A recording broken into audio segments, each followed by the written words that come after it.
right, guys, so we have the parable here of the sower. So that same day, Jesus went out of the house and sat by the lake.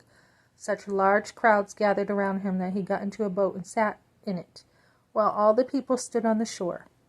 Then he told them many things in parables. I can picture this in my mind. A farmer went out to sow his seed. As he was scattering the seed, some fell along the path, and the birds came and ate it up. Some fell on rocky places, where it did not have much soil. It sprung up quickly, because the soil was shallow. My dad was a farmer, so he would understand this more than I would.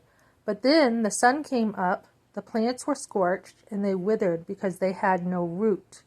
Other seeds fell among thorns, which grew up and choked the plants.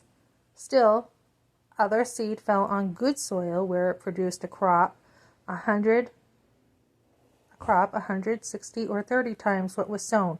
He who has ears, let him hear.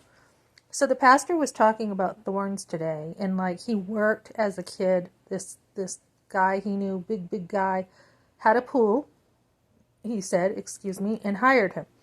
And he's like, okay, great. He goes, do I get to eat all I want when I work with you? And he goes, yeah, you can have like 9 or 10 sandwiches.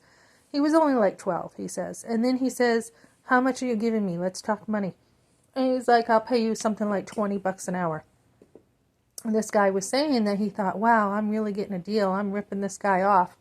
He doesn't know much about money, kind of thing, right? So he goes out to the pool, and there's these thorns up by the fence that are probably, as tall as he was. And he had to deal with those thorns.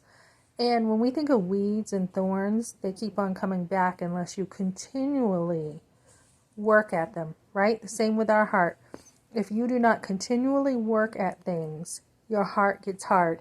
And a lot of people say, oh, I'm not going to church because there's a bunch of hypocrites there. Are there hypocrites at Walmart? Are there hypocrites everywhere else? Do you go to Walmart? Do you go to Target? Where do you go? You will find hypocrites everywhere.